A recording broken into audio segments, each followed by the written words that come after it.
আসসালামু আলাইকুম, সবাই কেমন আছেন? কচু দিয়ে মুসুরির ডাল, আর এখানে দিয়ে দিলাম মরিচ, পেঁয়াজ, আলু, রসুন আর মুসুরির ডাল, কচুর পাতা আর বাদ বাকি যা আছে সব দিয়ে ঢেকে দিচ্ছি। এখন পানি দিয়ে সিদ্ধ করে নিতে হবে।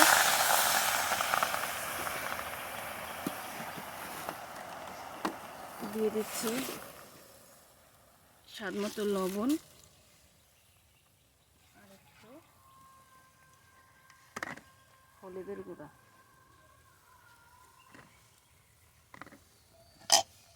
এখন ঢেকে সিদ্ধ করে নিব।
তো শিখাই দেখতো কেমন মজা হয়েছে।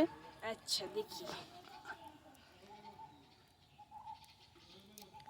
দারুণ মজা হয়েছে। তাই